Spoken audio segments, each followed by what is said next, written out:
Buenos días, buenas tardes, buenas noches. Con un poco de problemas, como ya es costumbre, con mi Wi-Fi. Bueno, hoy traigo un pequeño cuento de Borges, La escritura de los dioses.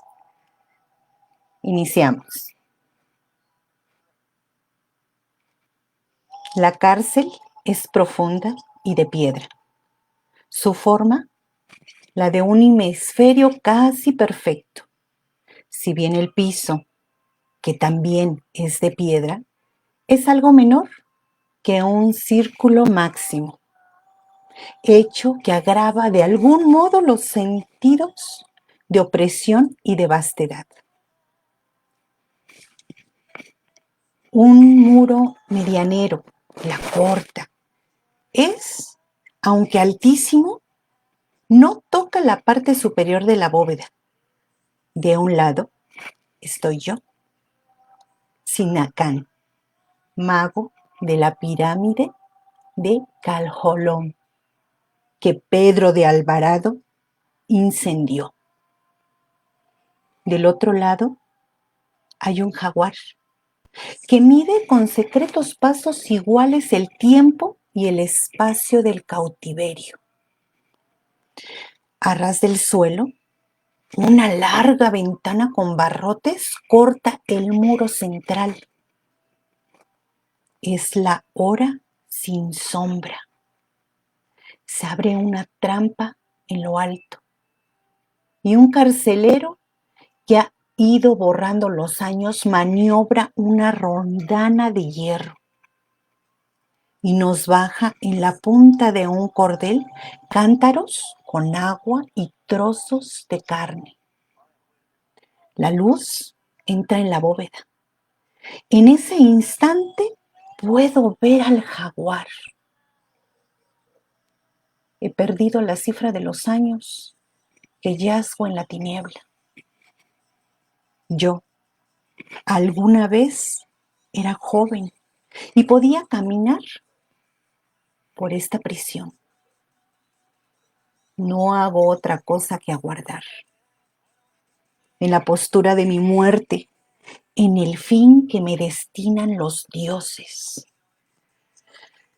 Con el hondo cuchillo de pedernal he abierto el pecho de mis víctimas.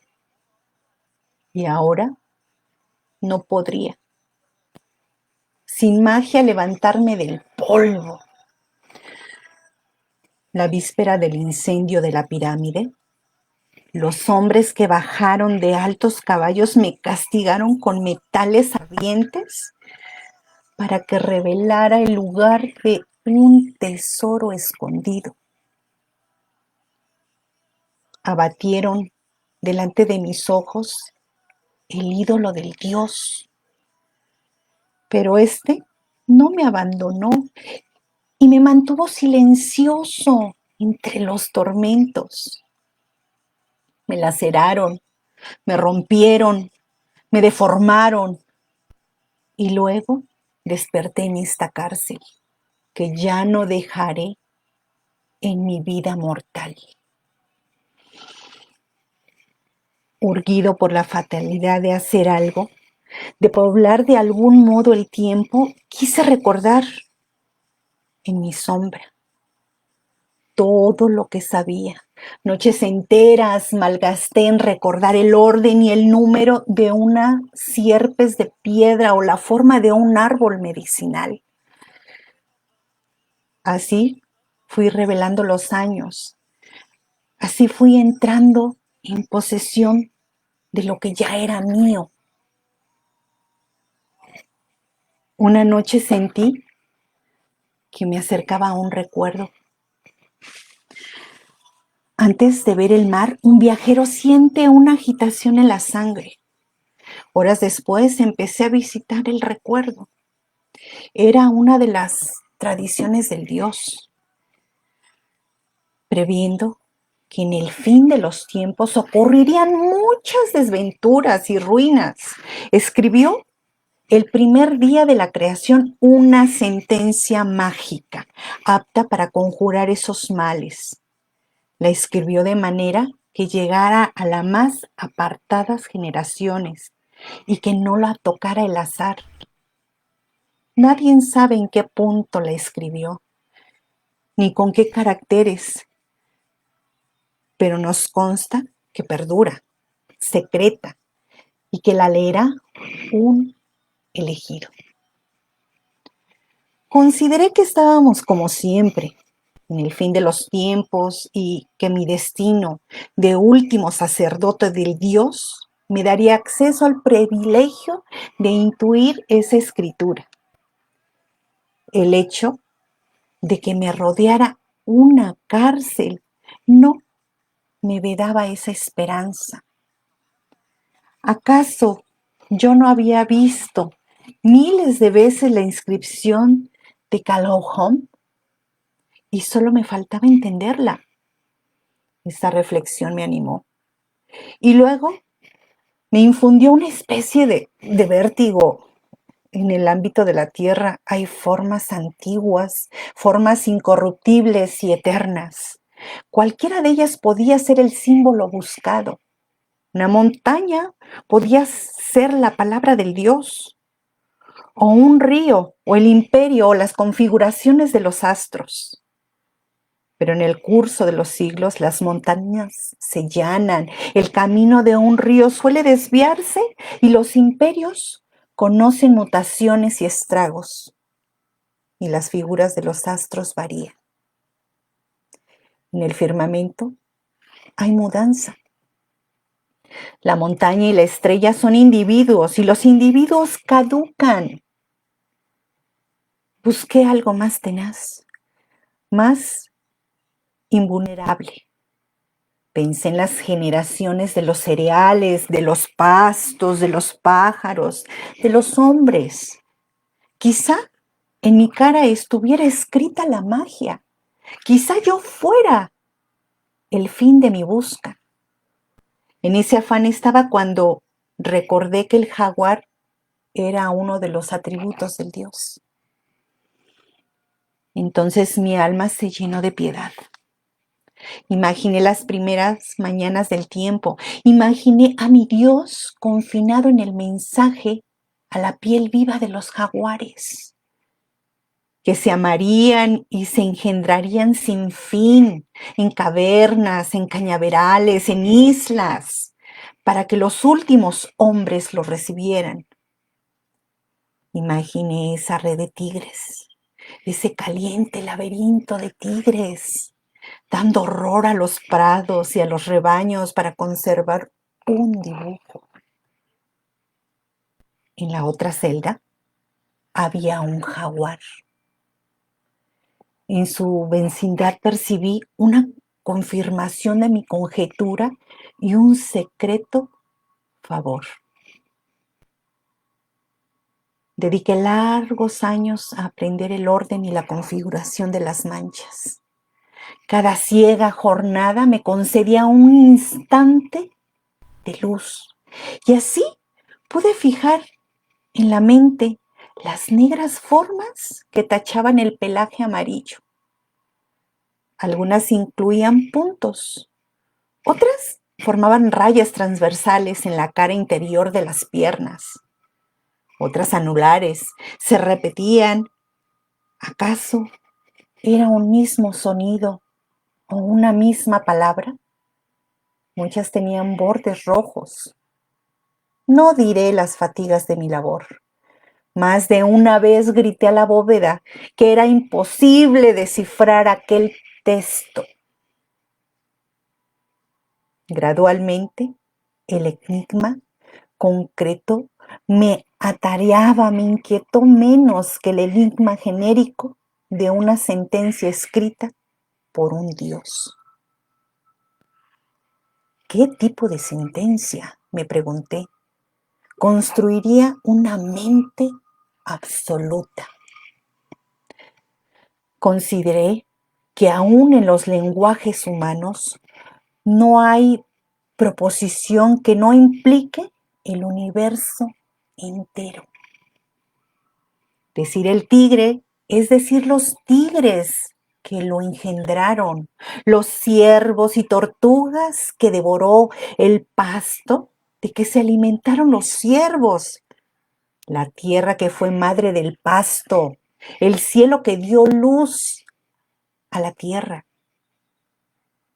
Consideré que el lenguaje de un Dios toda palabra enunciaría esa infinita concatenación de los hechos, y no de un modo implícito, sino explícito, y no de un modo progresivo, sino inmediato.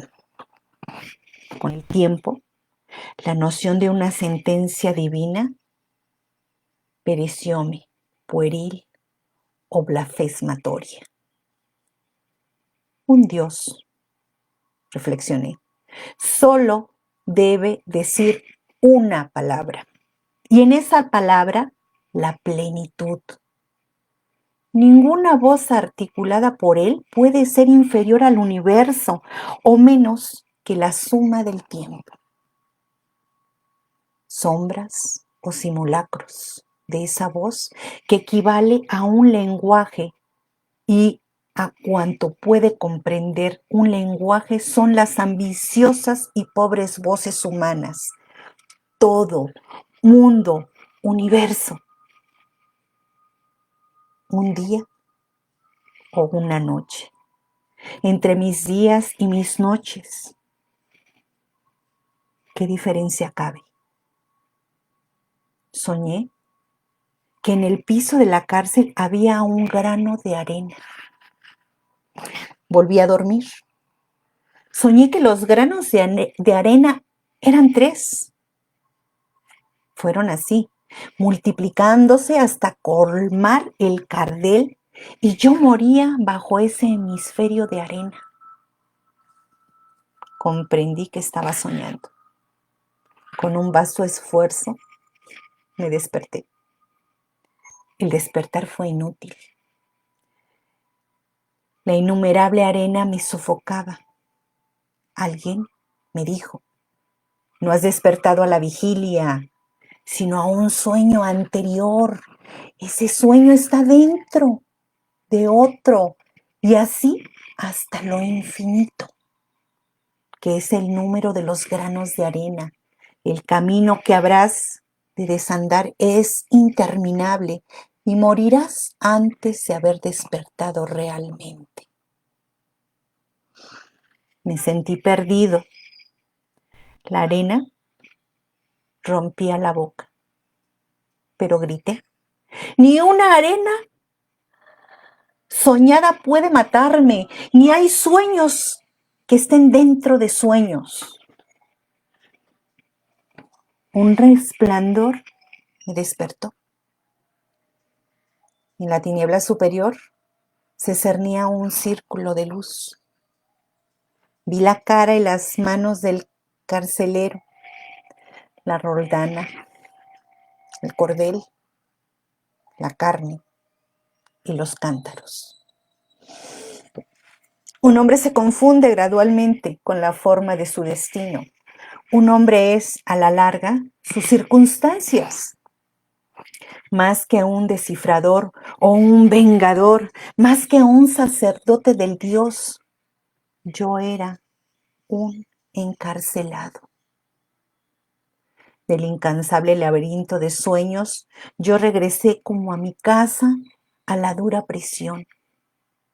Bendije su humedad, bendije su tigre, bendije el agujero de luz, bendije mi cuerpo doliente, bendije la tiniebla y la piedra.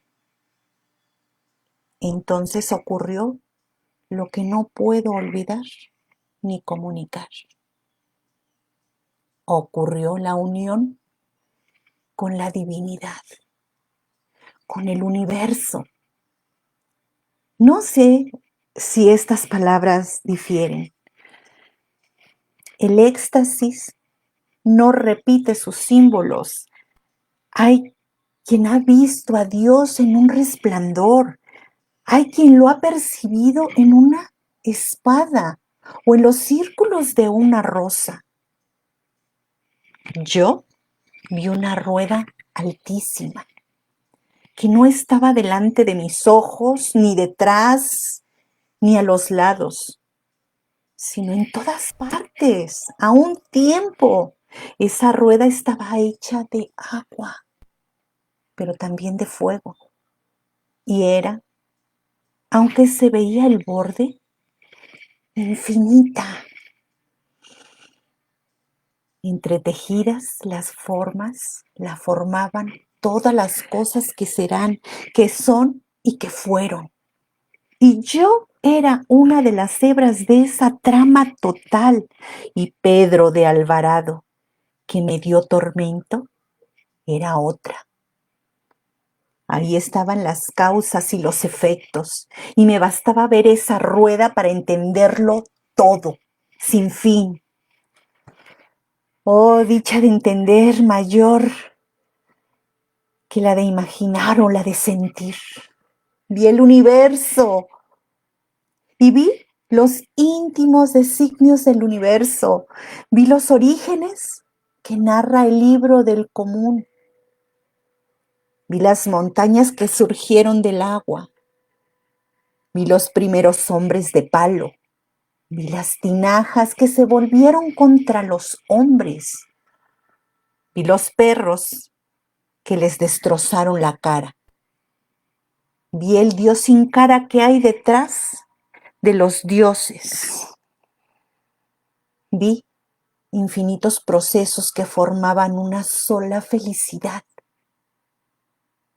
Y entendiéndolo todo, alcancé también a entender la escritura del trigue.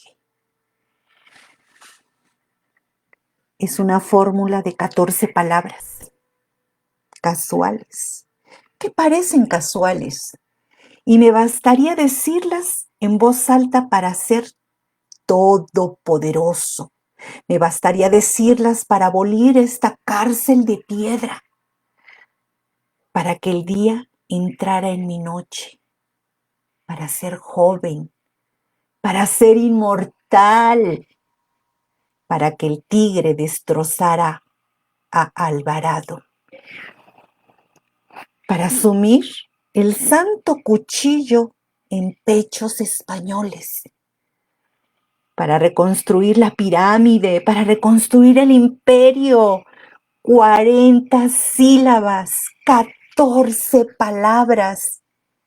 Y yo, Sinancán, regiría las tierras que rigió Moctezuma. Pero yo sé que nunca diré esas palabras, porque ya no me acuerdo de Sinancán. Que muera conmigo el misterio que está escrito en los tigres. Quien ha entrevisto el universo, quien ha entrevisto los ardientes designios del universo, no pueden pensar en un hombre, en sus triviales dichas o desventuras, aunque ese hombre sea él. Ese hombre ha sido él y ahora no le importa. ¿Qué le importa la suerte de aquel otro? ¿Qué le importa la noción, la nación de aquel otro? Si él ahora es nadie. Por eso no pronuncio la fórmula.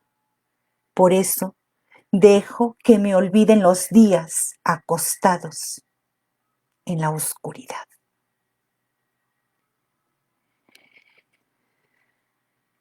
Pues bueno, este fue un hermoso cuento de Borges que vine a compartir acá en la noche en los cuentos de Luna para ustedes.